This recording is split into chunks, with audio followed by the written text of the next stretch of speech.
You're listening to ReachMD, the channel for medical professionals. Welcome to Advances in Women's Health, sponsored in part by Eli Lilly. Your host is Dr. Lauren Streicher, Assistant Clinical Professor of Obstetrics and Gynecology at Northwestern University Medical School, the Feinberg School of Medicine. Welcome to Advances in Women's Health.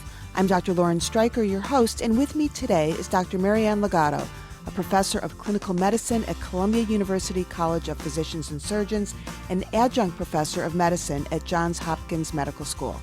Dr. Legato founded the Partnership for Gender-Specific Medicine at Columbia University in 1997 and is the editor of the first textbook on gender medicine, Principles of Gender-Specific Medicine. Today we are talking about how human biology differs in men and women, and specifically the impact of gender on lifespan. Welcome, Dr. Legato. Well, thank you so much for asking me. Across the industrialized world, women still live 5 to 10 years longer than men, and among people over 100 years old, 85% are women. And we know that while most women die of heart disease, on the average they do so around 10 years later than men. So why do women die of heart disease later than men? Well, that is one of the most important and ignored health problems of our time, which is why does coronary disease start at least 10 years earlier and sometimes in the mid-30s in men, whereas women in general get a pass, if you will, until their menopause when estrogen production drops off. The fact is that women do live longer than men with more disability, but certainly men at all ages, which is interestingly, die before women. So I think we should be paying a lot of attention to why this much earlier onset of coronary disease in men.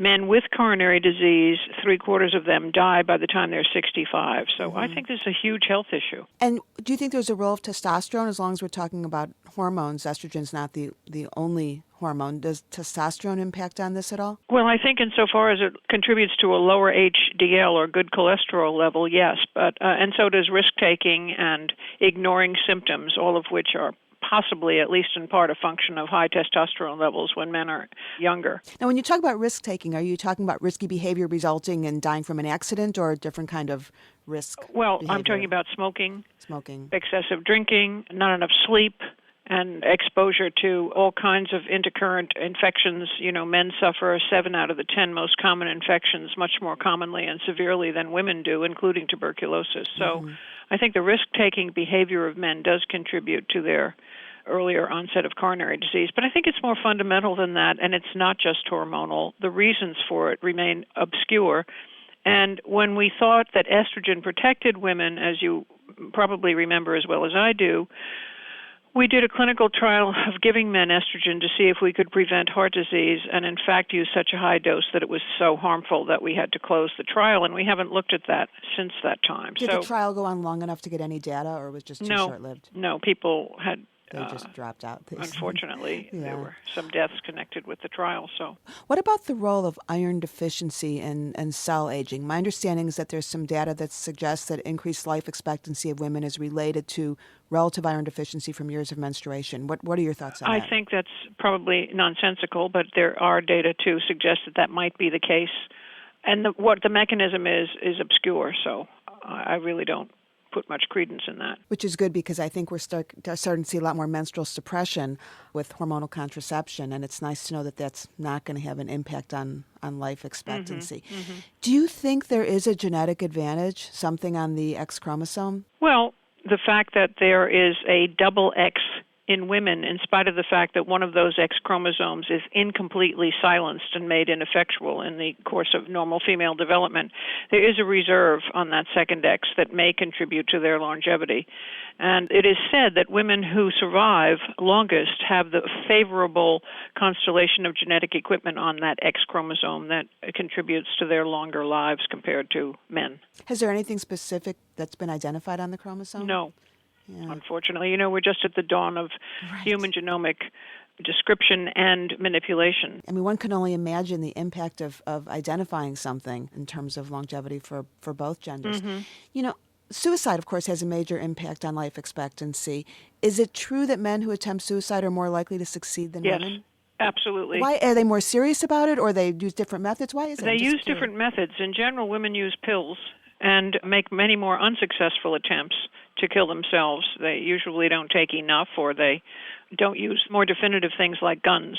Men are more likely to use guns, and particularly the police, for example, who commit suicide in excess compared to the general population and do so with their own guns. I didn't know that. How much of longevity in both men and women is determined by environmental factors as opposed to genetics? Well, I think that it has been said by thoughtful people that just to attribute everything to genes is a reductionist or simplistic view. We really don't understand the genome completely. Obviously, the so-called junk DNA that we used to discard and say there's no purpose to this has turned out to have important regulatory functions, for example. But the interaction between genes, sex, because the same genes are expressed differently in men and women, in heart, muscle, and fat and brain, interestingly enough. That's a paper that was published by Yang in 2006. So sex impacts the way genes are expressed. Hormonal levels at any given time in life and the environment all interact in complex ways to determine phenotype.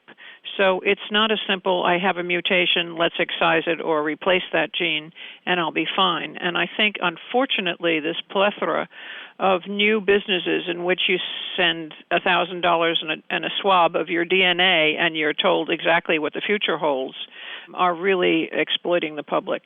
I'm not familiar with those businesses. Mm-hmm. There are 1,300 of them as I'm giving this interview.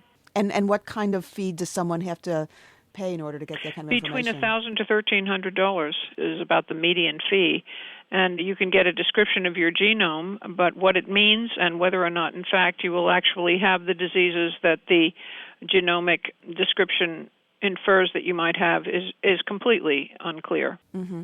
So we talked a little bit about hormones and behaviors and risk-taking. What other gender-specific factors impact on life expectancy? Societal conditioning of men. In my recent book, Why Men Die First, I devote a chapter to what men pay for the jobs that they are asked to and do without complaint, and what sports extracts in terms of morbidity and mortality. Men are socialized to kind of suck it up, ignore pain, soldier on, and particularly for young men, make their bones, as the saying goes, and prove that they are in fact manly and capable of deeds of daring and risk-taking. So I think that this socialization of men and asking them to do the most dangerous jobs in society contributes certainly to their earlier deaths. Construction workers, especially what are called the iron workers, those men who prowl the steel beams many, many, many feet above the street level, who fall to their death, is not uncommon. I haven't heard of any women, but there's been an epidemic of construction worker deaths due to falls, window washers and construction workers in New York City, for example. So would you hypothesize that as more women become like men, if you will, in terms of the jobs that they do and sports and all, that we're going to see a narrowing of this gap in longevity? Yes, and I think that, for example, girls' soccer, and as soccer gets more and more physical and more games are being played, there are more sports injuries that young girls and women are exposed to. As we send women to war, as one young first lieutenant said to me, who was in Iraq, there is no front line. Even though I'm in an air-conditioned trailer doing troop movement and supply logistics, I could be bombed at any moment. So I think job choices and job assignments are a very important reason why men have a shorter lifespan. There was a very interesting article in the paper, to me at least yesterday, of a shipwreck in the middle of icy seas in which 5 men died and 4 lived only a short time because no help could be gotten to them in time. There had been a fire or a flood in the hold of the ship, and the whole crew was destroyed. And this is not uncommon in deep-sea fishermen, for example, and in men who go to sea, are isolated from medical care or rapid help and die because there's no help available. And we'll start to see this more with women as well. If women are enrolled in the same situations, absolutely, yes. Sure. It's not just how long we live, it's the quality of life that also needs to be considered. We know that women are at greater risk for developing Alzheimer's, for example. Mm-hmm. I'd love to hear your thoughts. Is it worth adding on an additional 5 years if they're not quality years? Well, everyone asks that, and it's solely a question of how you live. Some families who can and do elect to keep their loved ones at home, even with, quote, Alzheimer's or dementia, have a tremendous amount of satisfaction in doing that, although it's stressful in some regards, and the end of life is not so dire. Those people who are penniless and warehoused in institutions where their illnesses and disabilities are not really expertly addressed with physiotherapy and also with the input of affectionate care, don't do so well. So I think it depends. You pays your money, if you will, and you takes your choice. Would you like to live with dementia and osteoporosis and all of the ills that beset older women, or do you choose a shorter lifespan while you're still functional? I would like to thank my guest, Dr. Marianne Legato, who has given us new insight into the effect of gender on life expectancy. I'm Dr. Lauren Streicher. You are listening to ReachMD, the channel for medical professionals. For a complete program guide and podcasts, visit reachmd.com. For comments or questions, call us toll-free at 888-MD-XM-157. Thank you for listening to Advances in Women's Health, sponsored in part by Eli Lilly, with your host, Dr. Lauren Streicher. For more details on the interviews and conversations in this week's show, or to download the segment, please go to reachmd.com/women's health. So, Rachel, now that you're past menopause and we've determined you have osteoporosis, I'd like to start you on prescription-only Evista, raloxifene hydrochloride tablets. Why Evista? Well, because it's the only medicine that reduces the risk of osteoporotic fractures and invasive breast cancer in women like you. It's important to note, though, that Evista does not treat breast cancer, prevent its return, or reduce the risk of all forms of breast cancer. Am I really at risk for invasive breast cancer? Based on my risk assessment, you may be. Some risk factors for breast cancer include advancing age, family history, and personal history. So even though no one in my family has ever had breast cancer, I'm still at risk for other reasons, including my advancing age? Exactly. And I think the benefits outweigh the potential risks for you. It's the one medicine that treats osteoporosis and reduces the risk of invasive breast cancer in postmenopausal women with osteoporosis. Individual results may vary, of course, but that's exciting news. Exciting? I'll have to take your word on that, doctor. Evista increases the risk of blood clots and should not be used by women who have or have had blood clots in the legs, lungs, or eyes. Evista may increase the risk of dying from stroke in women at high risk for heart disease or stroke. Talk to your doctor about all your medical conditions. Seek care immediately if you have leg pain or warmth, swelling of the legs, hands, or feet, chest pain, shortness of breath, or a sudden vision change. Do not use Evista if you are pregnant, nursing, or may become pregnant, as it may cause fetal harm. Women with liver or kidney disease should use Evista with caution. Evista should not be taken with estrogens. Side effects may include hot flashes, leg cramps, and swelling. For more information about Evista, contact your Lilly sales representative, visit www.evista.com, see our ad in Good Housekeeping, or call 1-888-44-EVISTA.